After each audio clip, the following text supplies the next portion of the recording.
ناظرین اکرام، آج کی اس ویڈیو میں ہم آپ کو حضرت یحییٰ علیہ السلام کے بارے میں بتائیں گے۔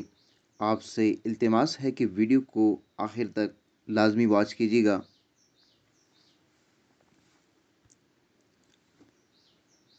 حضرت یحییٰ علیہ السلام حضرت زکریا علیہ السلام کے وہ صاحبزادے ہیں جنہیں حضرت زکریا علیہ السلام نے اللہ تعالیٰ سے دعائیں مانگ کر لیا۔ آپ علیہ السلام بڑے پرہیزگار، بردبار اور اللہ تعالیٰ کی نافرمانی سے بچنے والے تھے۔ اللہ تعالیٰ نے آپ علیہ السلام کو پیدا کرنے سے پہلے ہی آپ علیہ السلام کے والد محترم حضرت زکریا علیہ السلام کو آپ کے نبی ہونے کی خوشخبری سنا دی تھی۔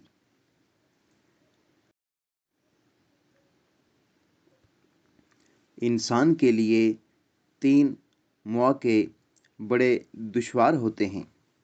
اللہ تعالیٰ نے ان 3 دشوار مواقع پر بھی حضرت یحییٰ علیہ السلام کو سلامتی اور امن کی بشارت سنائی۔ پیدا ہونے کا موقع، فوت ہونے کا اور دوبارہ زندہ ہونے کا۔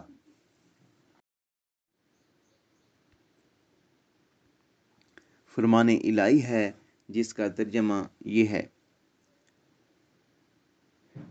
اے یحییٰ، کتاب کو مضبوطی سے تھام لو، اور ہم نے اسے بچپن ہی سے دانائی عطا فرما دی تھی اور اپنے پاس سے انہیں رحمدلی اور پاکیزگی عطا فرمائی تھی۔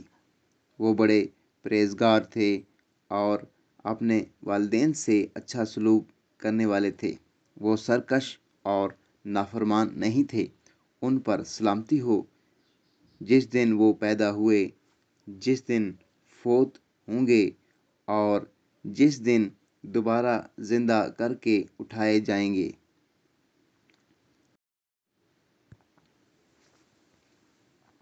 حضرت یحییٰ علیہ السلام کا زہد و تقویٰ۔ حضرت یحییٰ علیہ السلام تنہائی پسند تھے۔ آپ علیہ السلام جنگلوں کی طرف نکل جاتے، درختوں کے پتے کھاتے اور چشموں کا پانی پیتے اور پھر فرمایا کرتے تھے: اے یحییٰ، تجھ سے زیادہ نعمتیں کسے حاصل ہوں گی؟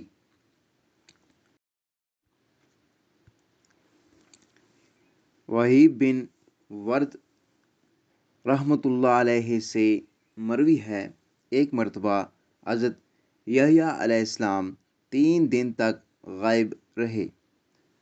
آپ علیہ السلام کے والد محترم حضرت زکریا علیہ السلام تلاش میں جنگل کی طرف گئے تو دیکھا کہ ایک کھودی ہوئی قبر کے پاس آپ علیہ السلام کھڑے ہو کر او بقا میں مصروف ہیں۔ حضرت زکریا علیہ السلام نے فرمایا: بیٹا، میں تمہیں 3 دن سے تلاش کر رہا ہوں اور تم یہاں قبر پر کھڑے رو رہے ہو۔ حضرت یحییٰ علیہ السلام نے عرض کیا: اے ابو جان، آپ ہی نے تو مجھے بتایا تھا کہ جنت اور جہنم کے درمیان ایک طویل فاصلہ ہے جو صرف آنسوؤں کی مدد سے طے ہو سکتا ہے۔ یہ سنتے ہی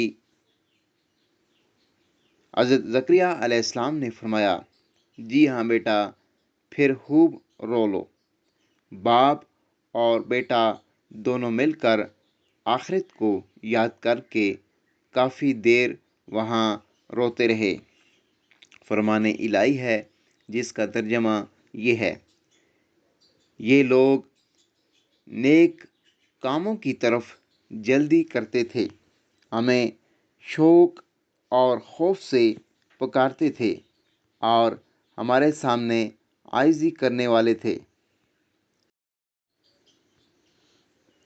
جو شخص اپنے رب کے سامنے کھڑا ہونے سے ڈرتا رہا اور اس نے اپنے نفس کو خواہش سے روکے رکھا تو بے شک اس کا ٹھکانہ جنت ہی ہے۔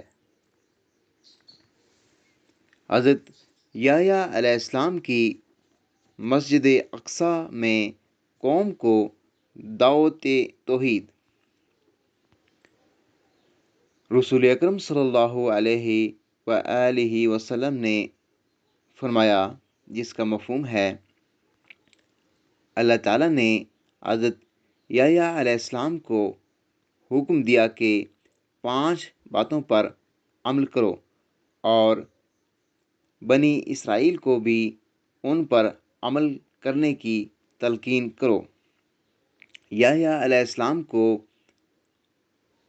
اس حکم پر عمل کرنے میں کچھ تاخیر ہو گئی تو حضرت عیسیٰ علیہ السلام نے ان سے فرمایا کہ آپ کو 5 احکامات بنی اسرائیل کو پہنچانے کا حکم دیا گیا تھا،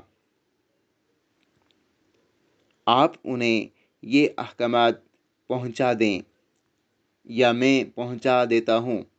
حضرت یحییٰ علیہ السلام نے عرض کیا، اے بھائی جان، مجھے اس بات کا ڈر ہے کہ اگر آپ نے مجھ سے پہلے یہ احکامات بنی اسرائیل کو پہنچا دیے تو اللہ تعالیٰ مجھے سزا دیں گے۔ چنانچہ حضرت یحییٰ علیہ السلام نے بنی اسرائیل کو مسجد اقصیٰ میں جمع کیا اور ایک اونچی جگہ میں کھڑا ہو کر اللہ تعالیٰ کی حمد و ثنا بیان کرنے کے بعد فرمایا، اللہ تعالیٰ نے مجھے اور آپ لوگوں کو 5 باتوں پر عمل کرنے کا حکم دیا ہے، اور وہ 5 باتیں یہ ہیں۔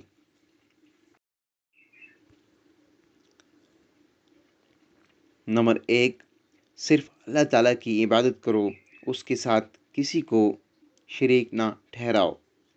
شرک کی مثال اس غلام جیسی ہے جس کو اس کے مالک نے سونے یا چاندی کے عوض خریدا۔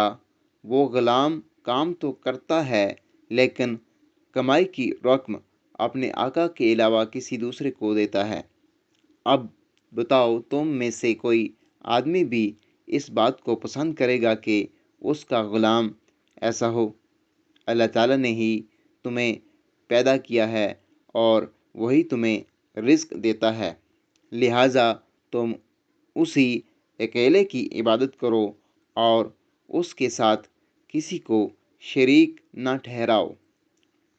نمبر 2، تم خشوع کے ساتھ نماز ادا کرو، کیونکہ جب تک تم نماز میں دوسری طرف متوجہ نہیں ہوتے، اللہ تعالیٰ بھی تمہاری طرف برابر اپنی رضا و رحمت کے ساتھ متوجہ رہتا ہے۔ نمبر 3، روزے رکھو، اس لیے کہ روزے دار کی مثال اس آدمی کی طرح ہے جو ایک جماعت میں بیٹھا ہو اور اس کے پاس مشک کی تھیلی ہو۔ وہ مشک اسے بھی اور اس کے ساتھیوں کو بھی خوشبو سے معطر کرتا رہے، اور روزے دار کے منہ کی بو کا خیال نہ کرو، اس لیے کہ اللہ تعالیٰ کے نزدیک روزے دار کے منہ کی بو مشک کی خوشبو سے بھی زیادہ پاکیزہ ہے۔ نمبر 4، اللہ تعالیٰ کے عطا کردہ مال میں سے صدقہ دیا کرو، اس لیے کہ صدقہ دینے والے کی مثال اس آدمی کی طرح ہے جسے دشمنوں نے اچانک پکڑ لیا ہو اور اس کے ہاتھوں کو گردن سے باندھ کر مقتل کی طرف لے جا رہے ہوں، وہ ناامیدی کی حالت میں یہ کہے کہ کیا یہ ممکن ہے کہ میں مال دے کر اپنی جان چھڑا لوں، پھر وہ اپنی کچھ چیزیں فدیہ میں دے کر دشمن سے جان چھڑا لے۔ نمبر 5، دن رات کثرت سے اللہ کا ذکر کیا کرو، اس لیے کہ ذکر کرنے والے آدمی کی مثال اس آدمی کی طرح ہے جس کا دشمن تیزی کے ساتھ پیچھا کر رہا ہو اور وہ آدمی بھاگ کر کسی مضبوط قلعہ میں پناہ حاصل کر کے دشمن سے محفوظ ہو جائے۔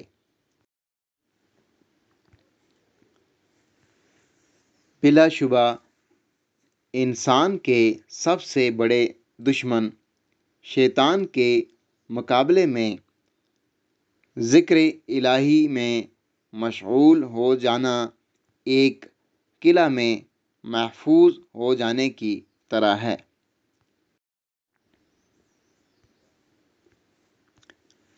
حضرت یحییٰ علیہ السلام سے آپ صلی اللہ علیہ وآلہ وسلم کی ملاقات۔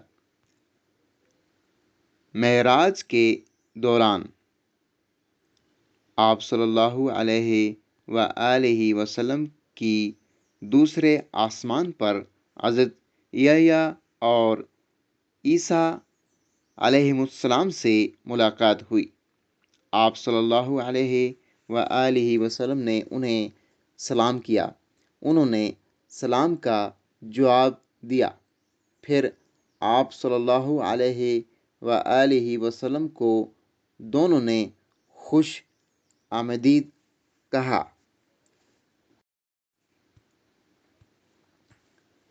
حضرت یحییٰ علیہ السلام کی شہادت۔ حضرت یحییٰ علیہ السلام کے زمانہ میں دمشق کا بادشاہ کسی ایسی عورت سے نکاح کرنا چاہتا تھا جس سے نکاح کرنا اس کے لیے شرعاً جائز نہیں تھا۔ اس نے حضرت یحییٰ علیہ السلام سے یہ مسئلہ پوچھا۔ آپ علیہ السلام نے فرمایا، اس عورت سے نکاح کرنا آپ کے لیے حلال نہیں ہے۔ حضرت یحییٰ علیہ السلام نے منع کیا تو وہ عورت ناراض ہو گئی۔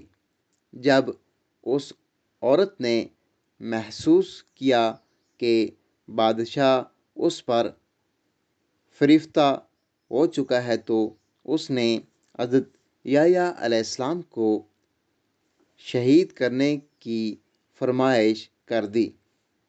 بادشاہ نے ایک آدمی کو بھیجا جو آپ علیہ السلام کو شہید کر کے آپ علیہ السلام کا سر ایک تھال میں رکھ کر لے آیا اور ملکہ کے سامنے پیش کر دیا۔ سر اس حالت میں بھی یہ کہتا رہا کہ یہ عورت بادشاہ کے لیے حلال نہیں ہے۔ آخر کار وہ عورت زمین میں دسا دی گئی۔